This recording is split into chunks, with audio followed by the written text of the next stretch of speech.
Hey, welcome to today's video and thanks for joining me. Today we're going to take a nice walk in this beautiful forest. Have you look around here.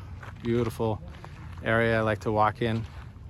Nice path. Pretty quiet, although this time of the night I run into some people and dogs and so on.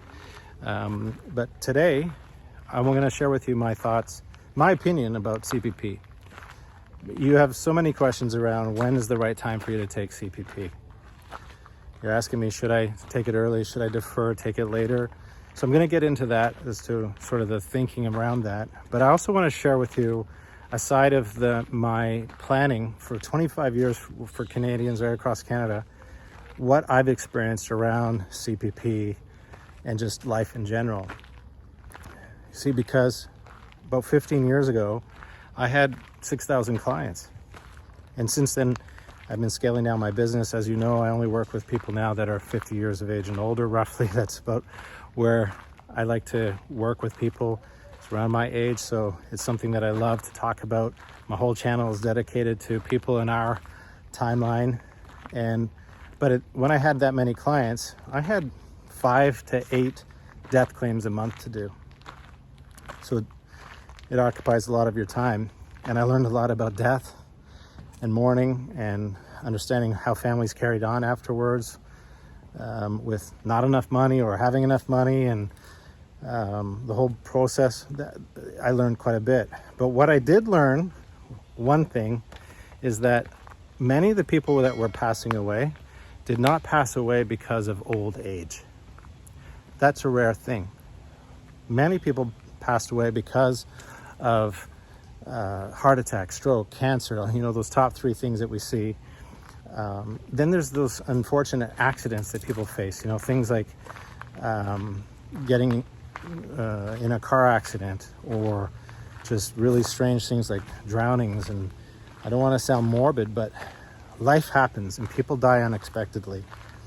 And when you're making your financial plan, you're mostly focusing on this idea that you have longevity in your family and everybody lives to a old age, and you will too, and that you probably will. But what I want you to plan for is just considering your options. So here I'm going to share with you some statistics and then sort of frame our conversation that way.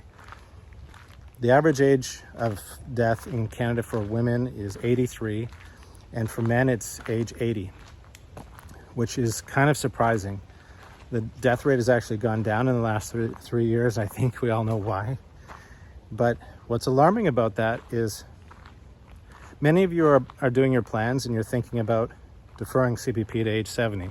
I've done plans on take it at 60, take it at 65, take it at 70, just to round out sort of all of the different possibilities. But the actual process of figuring this out is, I think there's only 2 things you need to keep in mind. So let's get into these considerations. The first one is just math.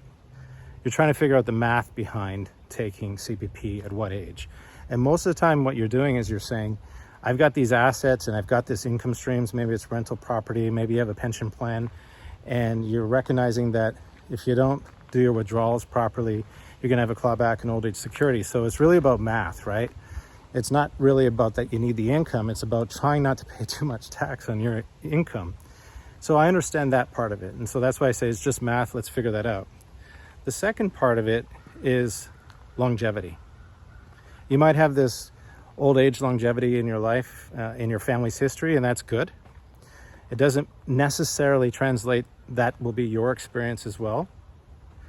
So when you're doing your planning, consider the fact that people or life doesn't always happen the way you thought it might happen.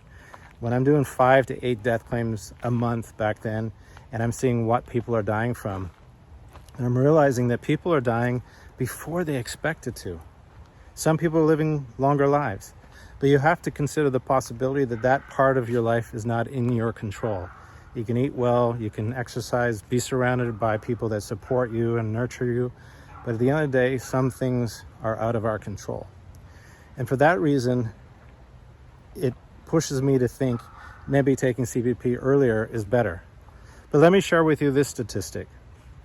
If you take CPP at 65, by the time you reach 80, you'll have received $129,000 of benefits. If you defer and take it at age 70, you'll have received $122,000. So you still haven't caught up to the person who took it at age 65. So here you are at age 80, you're still not caught up to the person that took it at 65, and you're 80 years old. My question to you is this: how much more money is going to make you feel good when you're 80 plus years of age, but you're not healthy enough to enjoy it? You're not as mobile and energetic as you used to be. There's some things that maybe feel a little bit of anxiety about getting on a plane and going someplace to Europe or any other place outside of Canada where healthcare, you're worried about the cost if something happens. So what I'm driving at is, I'm thinking for me that I would prefer to take it earlier, maybe 65, 67, because I'm going to be younger, I'm going to be energetic, I'm not going to be thinking, hopefully, that there's some health scare that I have to be worried about. So I'd rather start receiving some of the money now, because I don't want to think that, oh great, I've got all this income in my 80s and I'm really not doing much with it, right? So that's my mentality and my thought process around CPP and when to take it. I'd much rather take it when I'm feeling like I can enjoy the money, that I can actually do something with the money, rather than sitting on my sofa or having someone come in and care for me and saying, yeah, good, I got this extra income because I waited, but I really can't enjoy it. So that's my mentality around CPP. That doesn't mean that I put that kind of information into your plan. Your plan is your plan, and you're going to do what's best for you. And I show you all the different options so you can weigh those options and make the decisions around it. At the end of the day, we're going to develop a plan that's best for you. But I wanted to share with you today just my own thoughts about CPP. I'm less leaning on this idea of maximizing the benefit and paying less tax. I'm more interested in thinking about how many years do I have in front of me that I can actually enjoy my lifestyle and not worry about maximizing the benefit. To not be thinking or translating my retirement solely down to a dollar sign, but more of, let's take that out of the equation, begin to enjoy our life and not worry about it so much. Hey, thanks for joining me on today's walk. This was really cool. I was glad to get it done before the winter comes. And I look forward to seeing you in the next videos. Thanks, and be well.